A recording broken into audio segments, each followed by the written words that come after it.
living positively, living positive, living positively, living positive.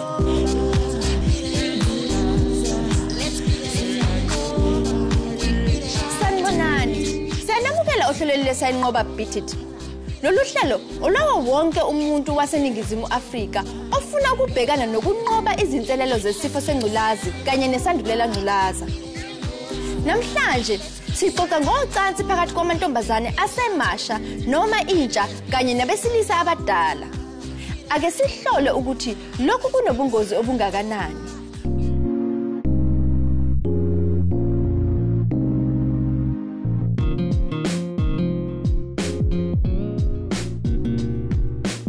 Emphakathini sonke siyazi ukuthi kunabantu abakuma relationship nabantu abadala kunabo. Namhlanje sizokhuluma nosisi uzosichazisela ukuthi kuze kanjani angene kuyo le relationship.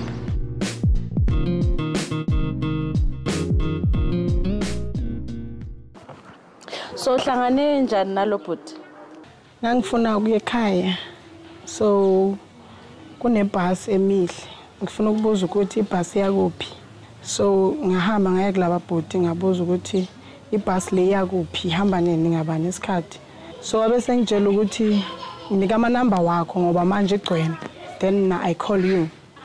Ngitshela ukuthi izaba ne space nini then uzokhona ukuhamba. Wangifonela Wednesday night wangibuza ukuthi ngingibani ngihlala kuphi wayengihlala la ePretoria ngifuna ukuthina ekhaya.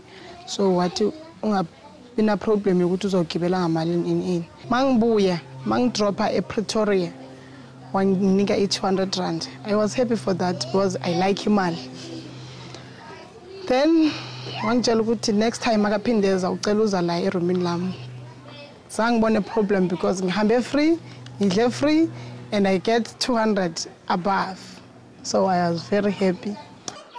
So uyazi nge-status sakho? Zange sikhuluma. I didn't told him ukuthi I'm HIV positive. Now usebenzisa ama condom. But because of ngifuna sebenza condom because I'm using a condom every time I have sex.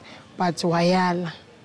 Then ke ngasaba mina ukumtshela ukuthi uyala condom andimkhulu and ungiphi imali ungenzela everything.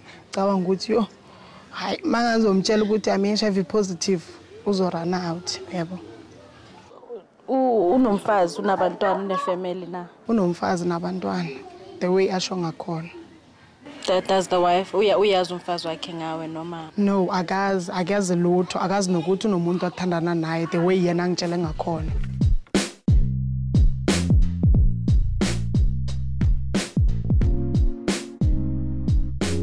So izinto akwenzela zona ukuphana kuphi imali ukwenzelani? Ungiphi everything engiyifunayo like kuye I'm always ngifuna imali. Mangithi ngifuna malini unginika leyo mali engiyifunayo. So your relationship yiyo into bengiyithanda kuye but manje I'm trying ukuthi ngimiyeke because I'm afraid of I'm HIV positive and asebenzisa condom and now I'm getting a relationship serious so I don't ukuthi anje undisturb. Le relationship ongena kuyo lo muntu akhona how old? Lo muntu lo ngithanda naye manje ngoka 1973. Okay, uyasazi status? Uyasazi status sami ngimtshelile akana problem for status sami but yena uthakazanga test but we are using a condom nanaye.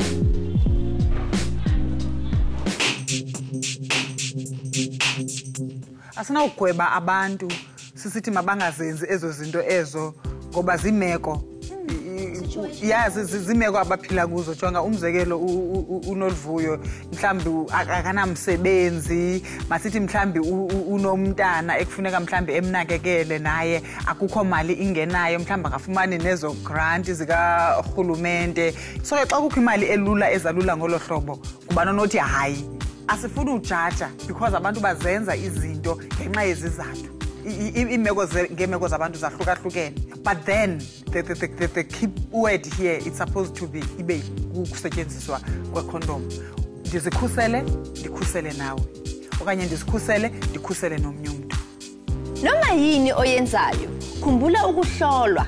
Sebenzisa ijazi lomkhwenyana ngaso sonke isikhathi. Zivikele, uvikele nabanye. Protect yourself, protect others. Nisale kahle. Bye bye.